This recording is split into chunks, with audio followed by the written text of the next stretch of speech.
তো তোমায় তোমায় এভাবে কেউ দেখেনি তো, কেউ সন্দেহ করেনি তো? হ্যাঁ বলো। কেমন সন্দেহ?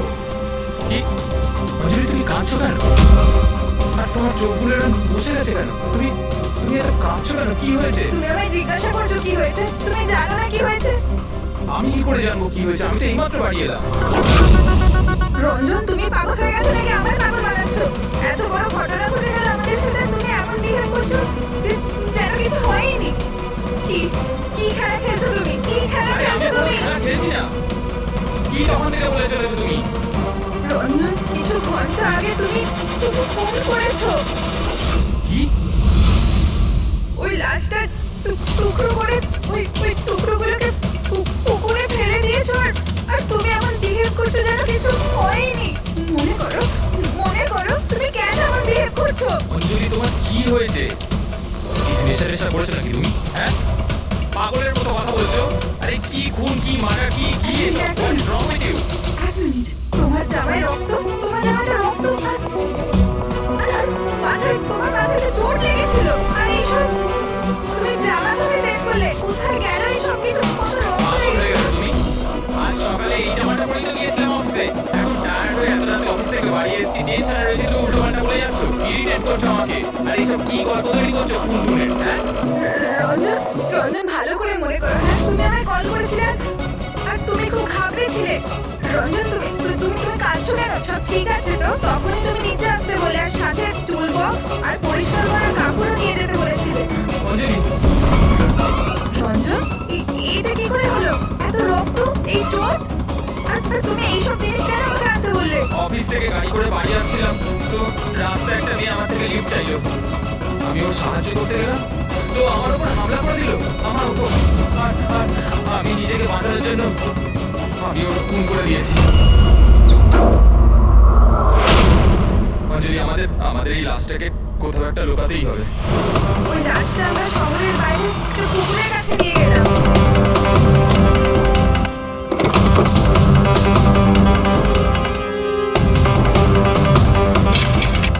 আর সেখানে তুমি বলার পর আমরা লাশটাকে টুকরো টুকরো করেছিলাম, সেগুলো প্লাস্টিক ব্যাগের মধ্যে ঢুকিয়ে আর আর ওই পুকুরে ফেলে দিলাম।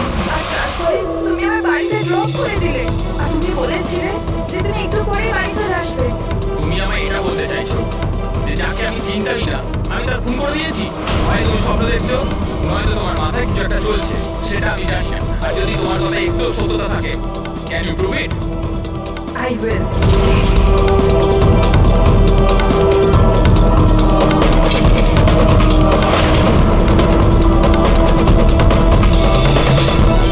এই দেখো, আরে এই দেখো, এবার বলো, প্রুফ চেয়েছিলে না তুমি? এই দেখো প্রুফ, এবার বলো এই জামাগুলোতে রক্ত কোথা থেকে এলো? এমনটা না তো যে এগুলো তুমিই করেছো, তুমি আমাকে ফাঁসানোর চেষ্টা করছো। আচ্ছা, এবার আমি বুঝতে পেরেছি, তোরা সবাই মিলে আমার সাথে ইয়ার্কি মারছো না তো? ওখানে অফিসেও আমার কলিগেরা এক মাস ধরে উল্টো পাল্টা বলেই চলেছে যে আমি তোকে ওখানে দেখেছি, আমি তোকে এখানে দেখেছি, আর আমি বলে বলে হাঁপিয়ে যাচ্ছি যে আমি ওখানে ছিলামই না। কিন্তু এখন যেটা তুমি করছো না, এটা কিন্তু ভুল করছো। এইসব একটা ইন্টেলিজেন্স চক্রান্ত, যেটা তুমি প্ল্যান করেছো। তুমি খুন করেছো অঞ্জলি, আর তুমি এটাতে আমাকে ফাঁসাতে চাও। আমি যাচ্ছি পুলিশের কাছে। সিআইডি কে ডাকো। ছাড়ো। কেন এমন করছো? রঞ্জন, রঞ্জন, তুমি খুন করেছো, তুমি সিআইডি কে কেন ডাকছো?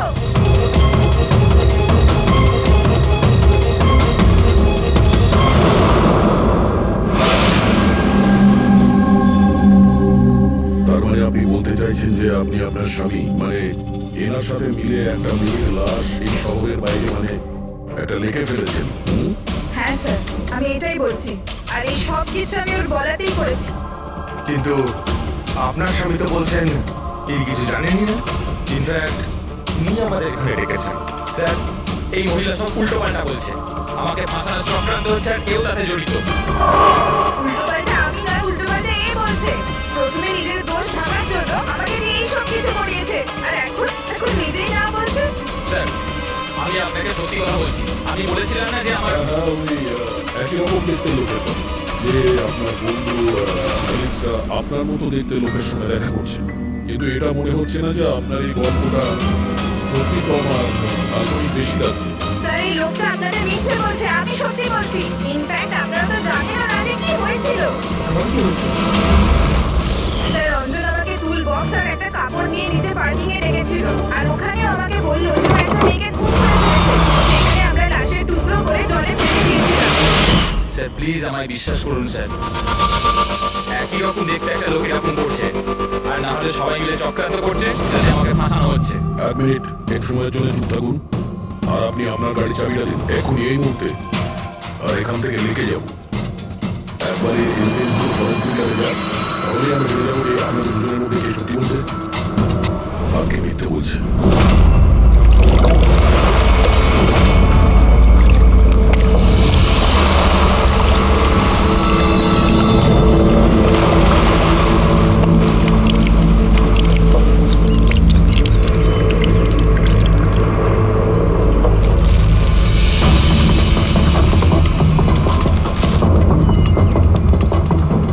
এই মেয়েটা কি? স্যার আমি কি জানি, আপনি আমাকে কেন জিজ্ঞেস করছেন? যা কিছু জানার এর থেকে জানুন না। স্যার আমি এই মেয়েটাকে চিনি না, আমি জানি না একে, আমি একে মারিনি স্যার। আমি তো ওই সময় শুধু এই লোকটার হেল্প করছিলাম। আমি অনেক রাত অবধি অফিসে ছিলাম স্যার, আপনি চাইলে সিসিটিভি ফুটেজ দেখতে পারেন। চিনের নিচে দেখো, টুপির নিচে স্টিচেস আছে, আর সেগুলো খুব বেশি পুরনো নয়, মনে হচ্ছে কিছুদিন আগেও আঘাত পেয়েছে। রবি, কোনো কোনো ক্লিনিক বা হসপিটালে সিটগুলো করা হয়েছিল, সেখান থেকে মেয়েটার ব্যাপারে জানা যেত। আর এক কাজ করো ফেডরিক, মগজ, এই বডি টুকরোগুলো আছে না, এই সব কটা আমাদের ফরেন্সিক ল্যাবে পাঠিয়ে দাও, আর এদের দুজনকে আমাদের বিউরোতে নিয়ে চলো। স্যার এ বলছে যে কয়েকদিন ধরে ওরই মতো দেখতে কোনো লোক ওকে ফাঁসানোর চেষ্টা করছে। এর চেনাশোনা লোকরা ওই লোকটার সঙ্গে বিভিন্ন জায়গায় দেখা করছে, আর ওরা ভাবছে যে ও এই। হ্যাঁ স্যার, আমায় ফাঁসানো হচ্ছে স্যার, আর ওই চক্রান্তে এও রয়েছে স্যার। স্যার আপনি বলুন, আমি যদি এসব করতাম তাহলে আমি আপনাদের ফোন কেন করতাম? স্যার এখন অবধি আমি আপনাদের যা বলেছি সবকিছু প্রমাণ হয়েছে তো। লাশ তো পাওয়া গেল রেখে, আর ওর গাড়ির ডিকিতে রক্ত পেলেন তো। স্যার আপনি নিজেই বলুন, যখন এতটা সত্যি আমি বলেছি তাহলে এখন মিথ্যে আমি কেন বলবো? আমাকে ফাঁসানোর জন্য স্যার, আমি বলছি স্যার এটা চক্রান্ত স্যার, আমাকে ফাঁসানোর জন্য। ব্যাস ব্যাস, কে কি কাজ করেছে আর করেনি সেটার খোঁজ আমরা করব। শুধু একটা কথা মনে রাখবেন যে আমাদের সন্দেহ শুধু আপনাদের দুজনকে। বাট স্যার আমি কিচ্ছু করিনি, আমি নির্দোষ। আমি হতে পারে হয়তো আপনি খুন করেননি, কিন্তু লাশকে টুকরো টুকরো করে লেকে ফেলে দেওয়া এটাও কিন্তু বড় অপরাধ, বুঝেছেন আপনি? স্যার সিসিটিভি ফুটেজ পেয়ে গেছি।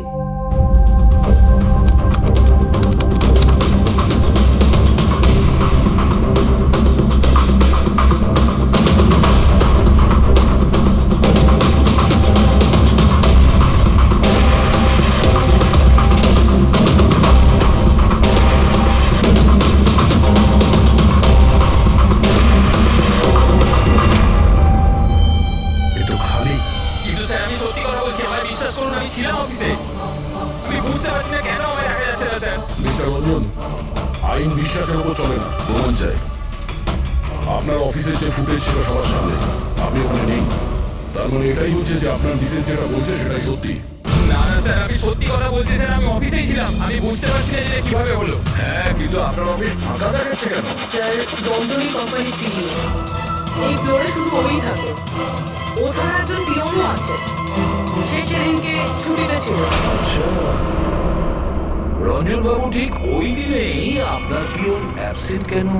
স্যার আমি সত্যি বলছি স্যার, আমি অফিসে ছিলাম। মিস্টার রঞ্জন, নিজেকে নিরপরাধী প্রমাণ করবার জন্য কোনো রকম প্রমাণ আপনার কাছে নেই। আরে কুন্দর, ভালো হয়েছে তুই এসে গেছিস ভাই। এরা বলছে যে আমি কারো খুন করেছি। আরে আমি কাউকে কিভাবে মারতে পারি বল না, বোঝা না ভাই। এ করতে পারে না স্যার। স্যার এর জীবনে একটা মাছি পর্যন্ত মারেনি। হ্যাঁ এটা ঠিক যে ও মাঝে মাঝে খুব রেগে যায়, রাগকে কন্ট্রোল করতে পারে না। হ্যাঁ স্যার, অনেকদিন ধরে চিকিৎসা চলছে, ও ওষুধপত্র খান রঞ্জন দাদা, কিন্তু কখনো কখনো যদি ওষুধ খেতে ভুলে যায় তাহলে নিজেকে সামলাতে পারে না। এই কথাটা তুমি আমাদের কেন বলনি? স্যার আমি ওই শুধু আপনাকে নয়, কাউকেই হয়তো বলেনি কথা। আমার ক্ষমতা চলতো তো তার এই বিয়েটা হতে দিতাম না। আমি তো আমার মেয়ের কাছে হেরে বসে আছি। এই লোকটা তো একটা সাইকো সাইকো।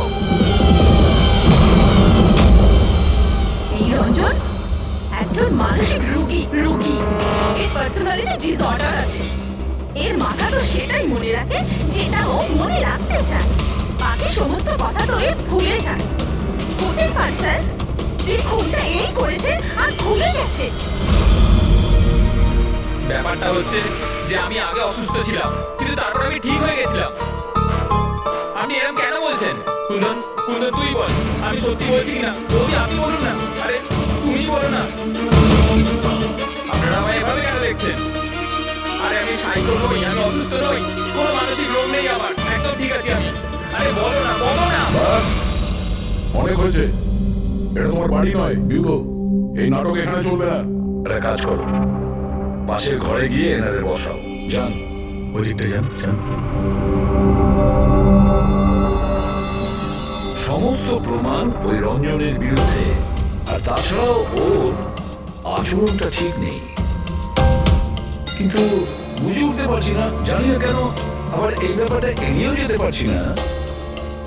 ও বারবার আমাদেরকে বলছে যে অফিসের সিসিটিভি ফুটেজটা চেক করুন। আমি অফিসে ছিলাম। এতটা জোর দিয়ে কেউ বলতে পারে না। আরো একটা ব্যাপার স্যার, ফোন ওই করেছিল। কোনো খুনি এরকম কেন করবে? আর স্যার ওই ডিসোসিয়েটিভ পার্সোনালিটি ডিসঅর্ডার, হয়তো খুনটা করেছে আর তারপর ভুলে গেছে। এই রোগটাতে এরকমই হয় স্যার। হতে পারে, এটা হতেই পারে। একটা কাজ করি আমরা, এই যে সিসিটিভি ফুটেজ আছে না, এটাকে ল্যাবে পাঠাই, চেক করে দেখি এই ফুটেজটা কেউ কোনোভাবে এডিট করে চেঞ্জ করেছে কিনা। আর স্যার ওই একই রকম দেখতে ব্যাপারটা। ও এটা বলছে যে ওর বন্ধুরা ওর মতো দেখতে লোকটাকে দেখেছে, আর ওই লোকটা ওর বন্ধুগুলোকে চিনতেও পারেনি। চলো ওর বন্ধুদের সাথে কথা বলি, জিজ্ঞাসাবাদ করি, জেরা করি, তারপর দেখি ওদের কথায় কতটা সত্যি আছে। স্যার হতে পারে এই চৈতালি আর কুন্দন রঞ্জনের শুভাকাঙ্ক্ষী হওয়ার চেষ্টা করছে, হয়তো তা নয়। আর এদিকে শায়লা, উনি তো চানই এই দোষটা রঞ্জনের ওপর আসুক, যাতে ওনার মেয়েকে আর এই বিয়েটা করতে না হয়। স্যার স্যার, যে মেয়েটা মারা গেছে ওর ফটো হসপিটালের ক্লিনিকে পাঠিয়ে দিয়েছি। ওকে শনাক্ত করা হয়েছে। ওর নাম হলো অনামিকা। দুদিন আগেই ওখানে গিয়েছিল ওর আঘাত দেখাতে। অনামিকা, অনামিকা, এই অনামিকার পুরো ফোন রেকর্ড চেক করো, খোঁজ নাও এ কোথায় থাকতো, কি করতো, এর সঙ্গে রঞ্জনের কি সম্পর্ক ছিল।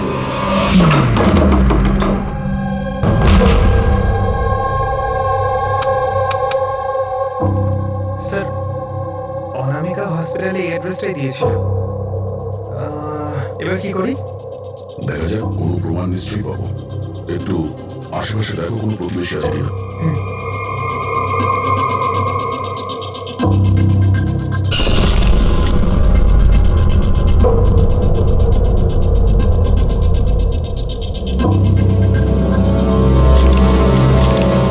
স্যার,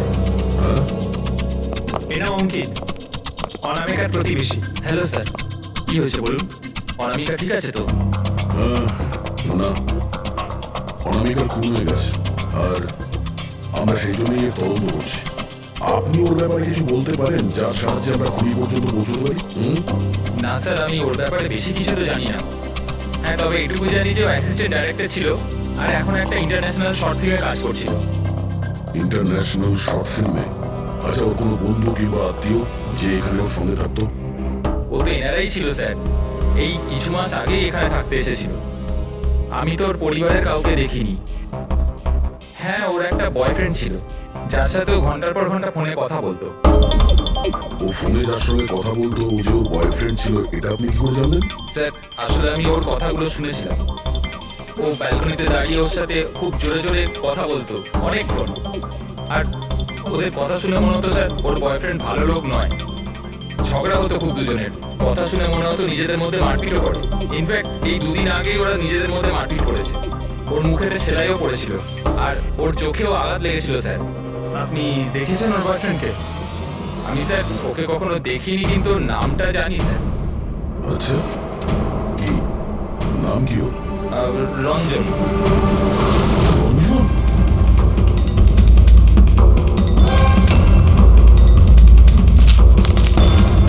স্যার হ্যাঁ?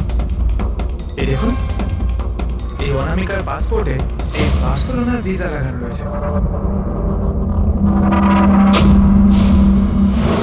বার্সেলোনা? এটা স্পেনে যেতে চাইছিল নাকি? স্যার অনামিকা স্পেন থেকে এসেছিল স্যার, আমি ওদের কথা শুনেছিলাম।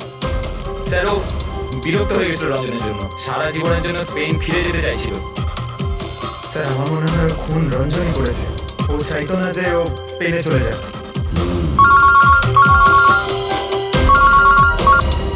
হ্যালো? স্যার অনামিকার ফোন রেকর্ডস পাওয়া গেছে। একটা নাম্বারে যেটাতে ও সবচেয়ে বেশি কথা বলতো সেটা রঞ্জনের কোম্পানির নামে রেজিস্টার্ড আছে। ও রঞ্জন, একটা কাজ করো, অনামিকার ফোনের শেষ লোকেশনটা কোথায় ছিল সেটা বার করো। এ অনামিকা কাল রাত্রে আপনার হোটেলে ছিল? I am not sure sir, ছিল না? আমার তো মনে হয় না। ঠিক আছে, আমাদের আপনার হোটেলের সিসিটিভি ফুটেজটা চেক করতে হবে। Sure sir.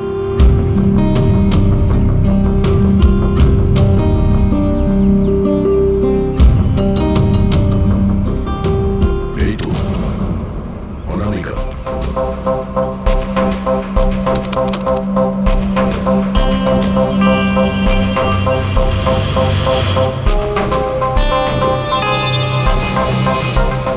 এটা কি ব্যাপার? ও ভেতরে গেল একটা হ্যান্ডব্যাগ নিয়ে আর বাইরে এলো একটা লাগেজ নিয়ে। তো সঙ্গে এই ছেলেটা কি?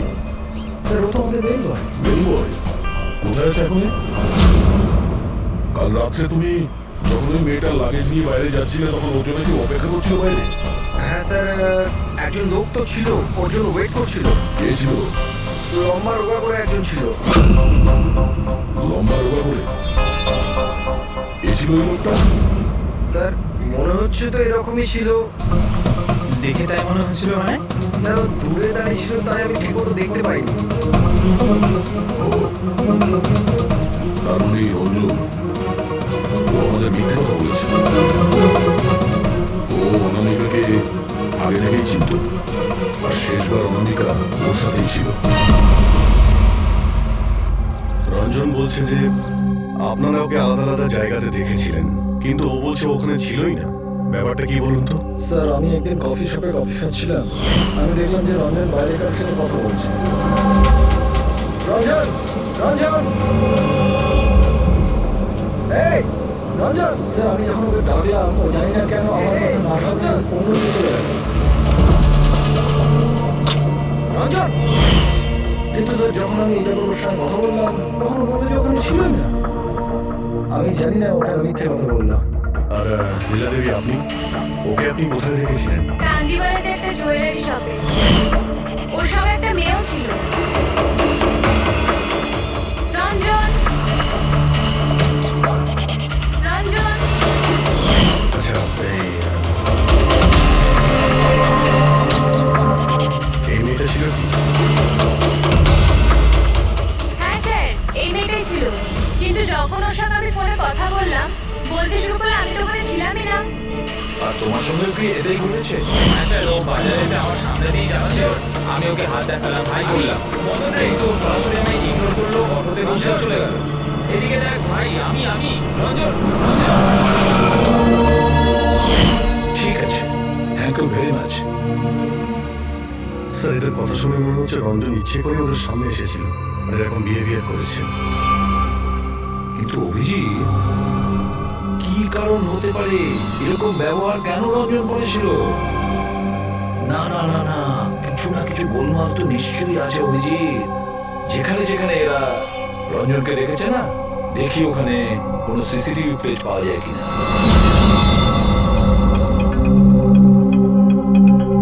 স্যার এখানে দেখুন। হ্যাঁ সালুকে, বস কি পেলে? এই অস্ত্রের উপর আর কাপড়ে যে রক্ত পাওয়া গেছে সেটা অনামিকারই। মনে হচ্ছে অঞ্জলি সত্যি বলেছে। এটার ব্যবহার অনামিকাকে খুন করার জন্য আরো লাশটাকে লুকানোর জন্য করা হয়েছে। আচ্ছা, রঞ্জনের বিরুদ্ধে কোনো প্রমাণ? হ্যাঁ স্যার, রঞ্জনের ফিঙ্গারপ্রিন্টস পাওয়া গেছে। একটা তো এই টুল বক্সে আর দ্বিতীয়টা গাড়ির ডিকিতে, যেখানে অনামিকার রক্তও পাওয়া গিয়েছিল। তার মানে রঞ্জন অঞ্জলির সঙ্গে ছিল। এটা তো খুব সহজ সরল প্রমাণ। অঞ্জলি সত্যি কথা বলা আর রঞ্জনকে খুনি প্রমাণ করা। কিন্তু বস, আরো অনেক কিছু পাওয়া গেছে। কি? স্যার, আমরা একটা বিশেষ ধরনের পলিমার আর সিলিকনের ট্রেসেসও পেয়েছি, যেটা সাধারণত অদ্ভুত ব্যাপার। সিলিকন আর পলিমার, এটা তো সত্যি অদ্ভুত ব্যাপার। আরো একটা বিশেষ কথা দেখাচ্ছি, এসব এই কেমিক্যাল। বস, এই বিশেষ কেমিক্যালটা আমরা সব জায়গায় পেয়েছি, কাপড়ে, টুল বক্সে, অস্ত্রের উপর, সব জায়গায়। আর এটা ছাড়া এই দেখো, এই কিছু সায়ানাইড, কিছুটা ক্লোরাইড, এইসব কেমিক্যাল। সবচেয়ে বড় কথা হচ্ছে এই যতগুলো কেমিক্যাল আছে এই সিচুয়েশনে এখানে এগুলো থাকাই উচিত না। রঞ্জন, এই রঞ্জনের স্বাধীন থাকা চলবে না। রঞ্জনের একা থাকা খুবই বিপজ্জনক।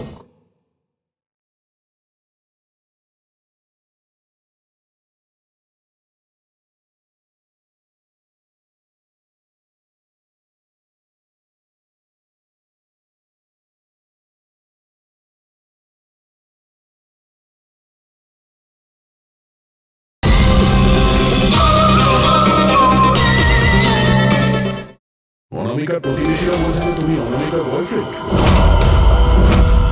না স্যার, কিন্তু তুমি ওকে অনেক মারধর করতে। না না, এটা একদম মিথ্যে স্যার, ভুল কথা হলো। লোকে আমার নামে বিভিন্ন কথা বলে বেড়ায়, কিন্তু সত্যিটা তো হলো যে আমি কোনো অনামিকাকে চিনি না। আচ্ছা, এই তোমার ক্রেডিট কার্ডের বিলস এগুলো তো ছিল না? এই দেখো, এই অনামিকা বার্সেলোনা ফ্লাইটের টিকিট তোমার ক্রেডিট কার্ড থেকে কেনা হয়েছে। আর ও যে নাম্বারটায় ঘন্টার পর ঘন্টা কথা বলতো সেটা তোমার কোম্পানির নামে রেজিস্টার করা আছে। আর সব থেকে বড় কথা, তোমার গাড়ির ডিকিতে অনামিকার রক্তের ছাপ পাওয়া গেছে। আর তুমি কি মনে করছো যে আমরা এর ওর কথা শুনে তোমার ওপর দোষ চাপাচ্ছি? এই সমস্ত প্রমাণই যথেষ্ট এটা প্রমাণ করার জন্য যে তুমি অনামিকাকে খুন করেছো। না স্যার, আমি কারোর খুন করিনি। আর স্যার, এই ক্রেডিট কার্ড, স্যার আমার কাছে তো অনেক ক্রেডিট কার্ড আছে স্যার। আর স্যার, আমি আজ অব্দি আমার ক্রেডিট কার্ড দিয়ে কখনো বার্সেলোনার টিকিট বুক করিনি। তাহলে উল্টোপাল্টা কথা বলা বন্ধ করো রঞ্জন। অনামিকা তোমার গার্লফ্রেন্ড ছিল আর তোমার জন্য বিপদ হয়ে দাঁড়িয়েছিল, আর ওর হাত থেকে মুক্তি পাওয়ার জন্য তুমি ওকে খুন করে দিলে। আর শুধু খুন করলে না, তার সাথে আমাকেও ফাঁসিয়ে দিলে। না, আমি এরকম করিনি অঞ্জলি, আমার কথাটা বোঝার চেষ্টা করো তুমি। বৌদি, মানছি যে সমস্ত প্রমাণ এটাই ইঙ্গিত করছে যে রঞ্জনী খুনটা করেছে, কিন্তু কিছু প্রমাণিত হয়নি এখন। আপনারা প্লিজ আমাদের কাজ করতে দিন। দেখো অর্জুন, তোমার নির্দোষ হওয়ার কোনো প্রমাণ তোমার কাছে নেই। আর খুনের সময় তুমি কোথায় ছিলে এর কোনো সাক্ষীও নেই। আর তোমার ওই অফিসে সিসিটিভি ক্যামেরা ফুটেজ, ওর মধ্যে তুমি উধাও।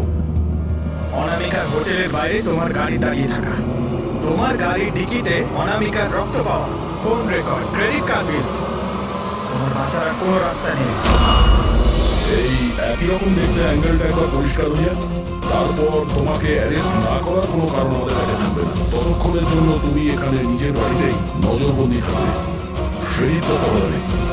আর আপনারা তদন্ত শেষ না হওয়া পর্যন্ত আপনাদের মধ্যে কেউ এখান থেকে যাবে না। ফ্রেডি, নজর রেখো। Sir, sir please sir, sir আমার কথাটা বোঝার চেষ্টা করুন, আমি কিচ্ছু করিনি।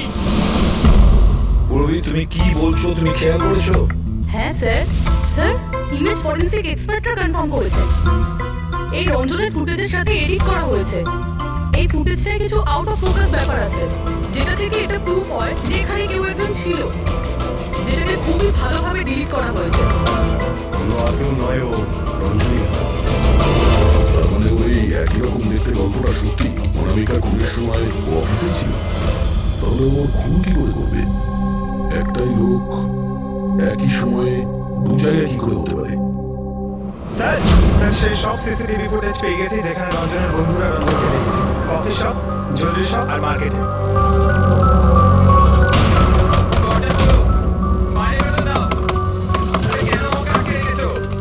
খোলো, আমি বলছি খুলে দাও। এটা কি হচ্ছে? ওর আবার আগের মতো অবস্থা নেই তো? খোলো। সে কি? তাহলে তো ওনাকে খাওয়াতে হবে নিশ্চয়ই কোনো উপায় থাকবে। শুধু একটাই ওষুধ আছে, ঘুমের ইনজেকশন। খোলো, আমি বলছি দরজাটা খোলো। আরে এইভাবে কেউ আমাকে আটকে রাখে নাকি? আমার তো খুব ভয় লাগছে। ওই দরজা ভেঙে মাথা দাও। মাথায় উড়ে কিছু করে দেবে না তো? সব এক একটা রং পরীক্ষা নিয়ে দেখছি। আরে কেন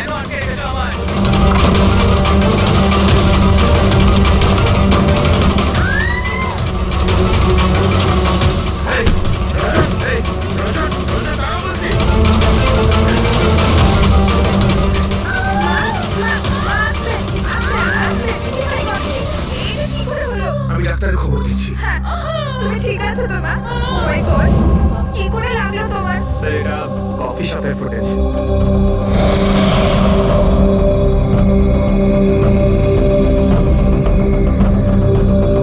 স্যার এবার জুয়েলারি শপ।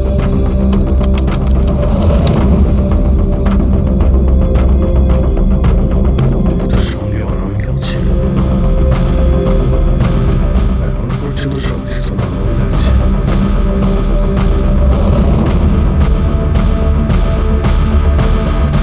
স্যার এবার মার্কেট প্লেস।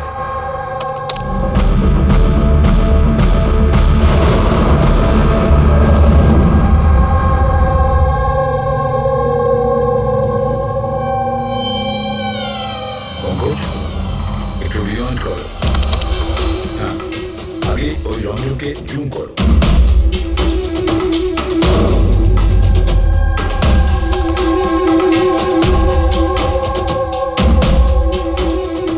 এই দেখো, এর হাঁটা চলে একটু আলাদা। ও অন্য ধরনের জুতো পরে রয়েছে।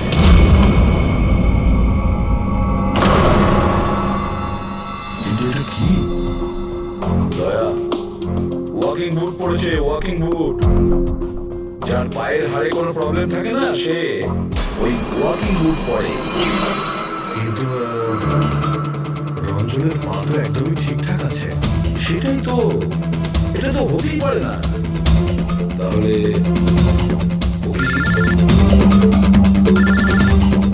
আচ্ছা লোকে বলো কি এখনই? আচ্ছা ঠিক আছে, আমি আসছি। সালুকে ফরেন্সিক ল্যাবে রেখেছে, এখনই যেতে হবে। চলো। হ্যাঁ ঠিক, বলো কি বলে তুমি? ঠিক আছে, হ্যাঁ ওখানেই থেকো। ফ্রেডরিক বলছিল রঞ্জন পালিয়ে গেছে শালের ওপর আঘাত করে। কিন্তু ফ্রেডি তো ছিল ওখানে। সেটাই তো। একটা কাজ করো দাদা, তুমি আর পঙ্কজ ওখানে চলে যাও, আমরা ফরেন্সিক ল্যাবে যাচ্ছি।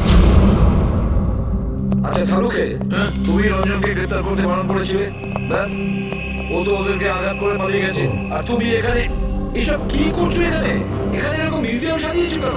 মিউজিয়াম নয় বস, তাহলে? এটা হচ্ছে সেই ধাঁধাটার জবাব যেটা আমরা সলভ করতে পারি। হ্যাঁ, রঞ্জন পালিয়ে যাওয়াতে আমার খুব আফসোস হয়েছে, কিন্তু আই এম শিওর তোমরা ওকে ঠিক ধরে ফেলবে। তোমাদের মনে আছে ওই যে কেমিক্যালটা আমরা ক্রাইম স্পটে পেয়েছিলাম? তো তার সঙ্গে ওর কি সম্পর্ক? সেটা আমি আপনাদেরকে বলছি। আপনি কে? এ হচ্ছে জগৎ। এক মিনিট, সব কিছু বুঝতে পারবে বস। বেহুল, হাই স্যার। এবার এর সঙ্গে আমার এই কেসের কি সম্পর্ক? আপনারা ওর সাথে একটু মন দিয়ে কথা বলুন, দেখুন সব কিছু জানতে পারবেন।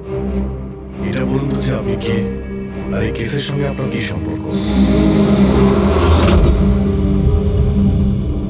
এক মিনিট। এনার চোখগুলো দেখে তো কেমন যেন একটা মনে হচ্ছে। শুধু চোখই নয়, এনার তো পুরো মুখের মধ্যেই কিছু। গোলমাল আছে অভিজিৎ, কেসের ওপরে গোলমাল আছে।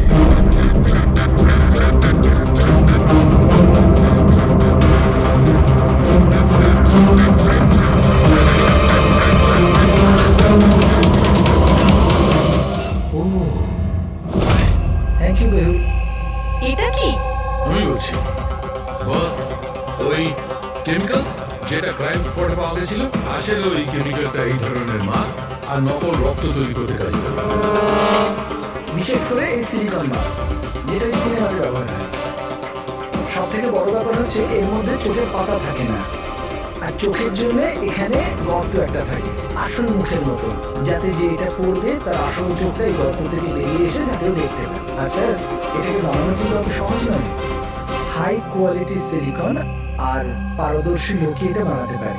লেটেস্ট টেকনিকের জন্য স্যার, এটা যে পড়বে তার যে মুখের ভাব, সেটাই মাস্কে ফুটে উঠবে। এর থেকে তো একটা কথা পরিষ্কার অভিজিৎ, কেউ রঞ্জনের মতো দেখতে হুবহু একটা মুখোশ বানিয়েছে, একটা মাস্ক বানিয়েছে। রঞ্জনের মতো হাইটের কেউ ওই মুখের মতো কোনো মাস্ক বানিয়েছিল, আর লোকে তার বোকা বানাচ্ছিল। আর সেই জন্যই সবাইকে দূর থেকে দেখা দিয়েছিল, কারণ যদি কাছে আসতো তাহলে সবাই বুঝে যেত কোনো মাস্ক পরে আছে। আর স্যার অঞ্জলি, ও ও তোর সাথেই ছিল, ওর সাথে কথাও হয়েছে, ওর সাথে লাশটা লুকোনোর চেষ্টা করেছে। ওর মুখে রক্ত লেগেছিল আর ওখানে লাশগুলোকে কাটছিল আর লুকিয়ে রাখার চেষ্টাও করেছিল, তাই হয়তো তাড়াহুড়োতে কোনো খেয়ালই করেনি। আর তাছাড়াও এই যে একই রকম দেখতে না, নিশ্চয়ই ওর পায়ের হাড়ে ওর প্রবলেম ছিল, তাই ও ওয়াকিং বুট পরেছিল। আর এই মাস্ক তৈরি করাও এত সহজ নয়। স্যার, এই মাস্ক ফিল্ম প্রজেক্টেই কাজে লাগে। হ্যাঁ, তবে এটুকু জানি যে ও অ্যাসিস্ট্যান্ট ডাইরেক্টর ছিল আর এখন একটা ইন্টারন্যাশনাল শর্ট ফিল্মে কাজ করছে। স্যার, দয়া বলছিল যে অনামিকা ও নাকি কোনো ইন্টারন্যাশনাল শর্ট ফিল্মে কাজ করছিল।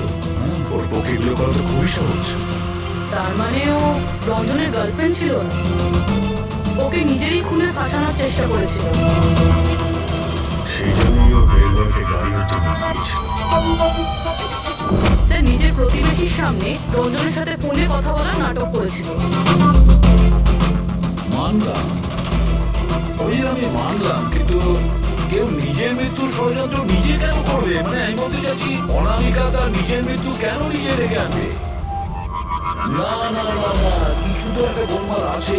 কেউ তো একজন আছে যে অনামিকাকে শিখন্ডি খাড়া করেছে, আর সেই পুরো কেসটার মাস্টার মাইন্ড, বুঝেছো? আপনাদের মাথা খারাপ আছে? ফ্রেডি ইঞ্জেকশন নেওয়ার জন্য ভেতরে আছে আর তোমরা ওই লোকটাকে ছেড়ে দিলে। আমরা তোকে পালাতে দিইনি, আমরা কি দরজা খোলার কি দরকার ছিল? ওই লোকটা যে মানসিক অবস্থা নিয়ে এখান থেকে পালিয়ে আছে, কে জানে কার সাথে কি করবে। শায়লা দেবীর উপর হামলা করেই দিয়েছে। স্যার, একটা কথা বুঝতে পারলাম না, ওরা তোমাদের দুজনের সামনে থেকে পালালো আর তোমরা ধরতে পারলে না ওদের? স্যার, আমরা খুব ভয় পেয়ে গেছিলাম আর সব কিছু এত তাড়াতাড়ি হলো।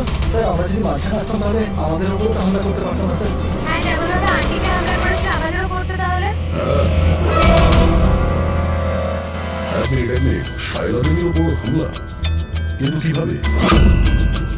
ওর কাছে অস্ত্র কি করে এলো? এখানে তো কোনো অস্ত্র ছিল না, আমরা সমস্ত অস্ত্র সরিয়ে দিয়েছিলাম। হ্যাঁ স্যার, শুধু ঘরে কেন, কিচেনেও সবজি কাটার পর শুরু পর্যন্ত।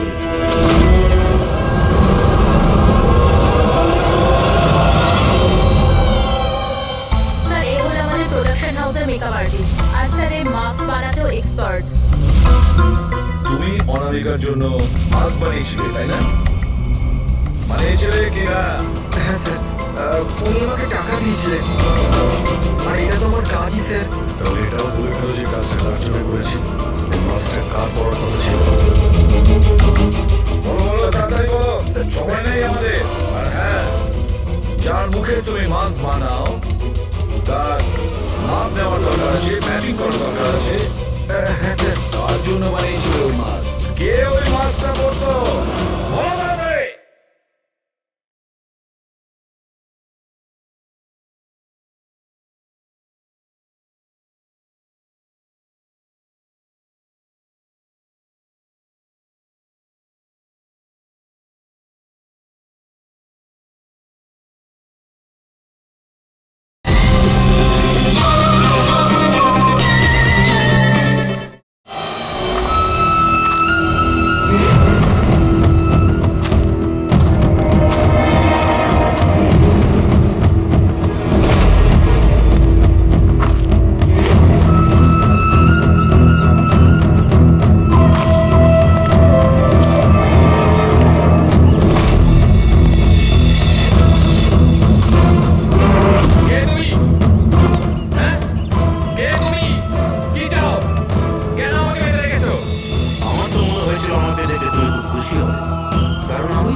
কারণ এটাই, আমি তোমার মতো মুখের হাত করে নেই এখন। নাহলে তুমি আমাকে চিনতে পারতে না যে আসল তুমি না আমি। আরেকটা কথা, আমি তোমার আওয়াজে কথাও বলতে পারি, কিন্তু তুমি এমন কেন করছো? যাতে অনামিকার খুনের জন্য তোমার জেল হয়ে যায়। কিন্তু আমার তোমার সাথে কি শত্রুতা? আমি তো তোমাকে চিনি অব্দি না। ওসব জেনে তুমি কি করবে? এখন তো শুধু এইটুকুনি জেনে রাখো যে আমার এত পরিশ্রমে এআইডি লোকেরা চোট ঢেলে দিয়েছে, আর আমার কাছে শুধুমাত্র এখন একটাই রাস্তা বাকি আছে, যে তোমাকে আমি মেরে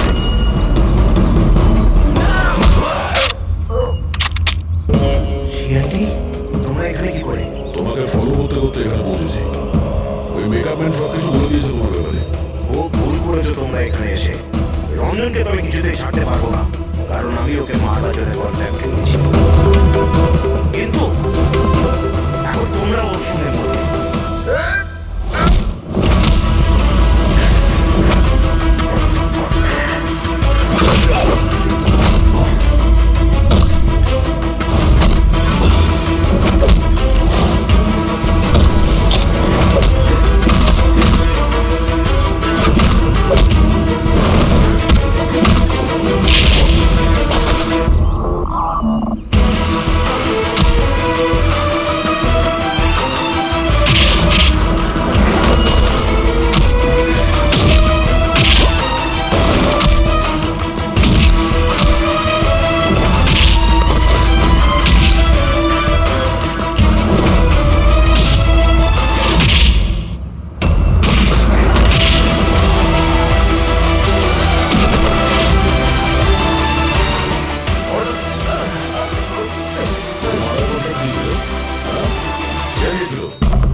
অনামিকা মারা যাওয়ার পরেও তোমাদের প্ল্যান চালু আছে। কে মাস্টার মাইন্ডা? আমায় ক্ষমা করে দাও মা।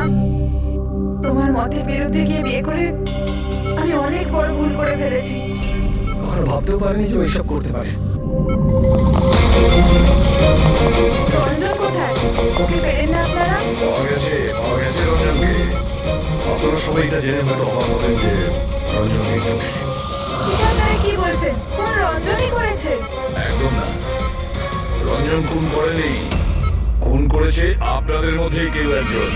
আমরা? কিন্তু আপনি তো জানেন যে এই সবার উপস্থিতিতেই রঞ্জন আমাকে আঘাত করেছে। কি করে করলো? মানে কোন জিনিস দিয়ে আপনার উপরে আক্রমণ করেছিলেন? আমি বলেছিলাম না যে ও ছুরি দিয়ে আমাকে আঘাত করেছিল। কিন্তু ছুরি তো ছিল না, আমরা সমস্ত অস্ত্র সরিয়ে দিয়েছিলাম। আপনার এই আঘাত ছুরি দিয়ে নয়, বরং নেইল পাইপ, নখ কাটার জন্য যেটা ব্যবহার করা হয়, আপনার এই আঘাত সেটা থেকে লেগেছে। মনে হচ্ছে উনি এখনো কনফিউজড। কোনো ব্যাপার নয়, ওনাকে আমরা সাহায্য করছি। ফ্রেডি,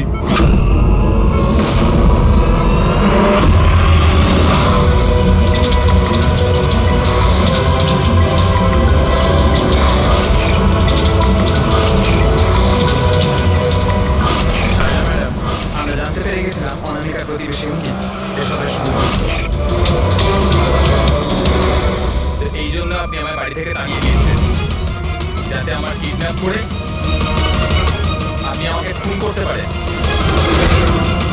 মা তুমি খবরদার খবরদার, যদি আমাকে মা বলে ডেকেছিস। মা শব্দের অর্থ কি হয় তোমরা দুজন জানো? স্যার, এ আমার অনিচ্ছা সত্ত্বেও রঞ্জনের সাথে বিয়ে করলো আর আমার সাথে সব সম্পর্ক চিরদিনের মতন ত্যাগ করলো। আর আজ এরা আমার সম্পত্তির অধিকার চাইতে শুরু করেছে। এইসব এই রঞ্জনের কাজ। এই উস্কেছে আমার মেয়েকে, আমার একমাত্র সন্তান, নিজের স্বামীর সঙ্গে মিলে ধীরে ধীরে আমাকে বিষ দিয়ে মারতে শুরু করলো।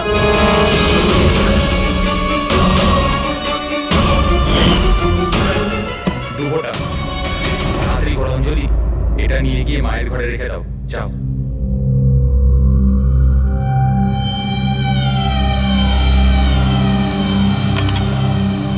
কিন্তু আপনি অনামিকার খুন করলেন কেন?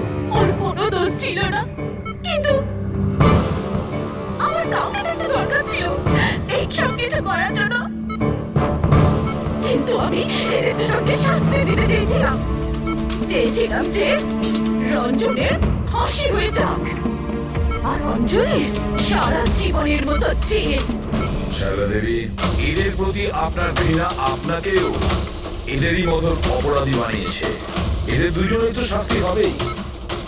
আপনার প্রাণ নেওয়ার চেষ্টা করেছে বলে, কিন্তু আপনারও কঠোর থেকে কঠোরতম শাস্তি হবে অনামিকাকে খুন করার অপরাধে।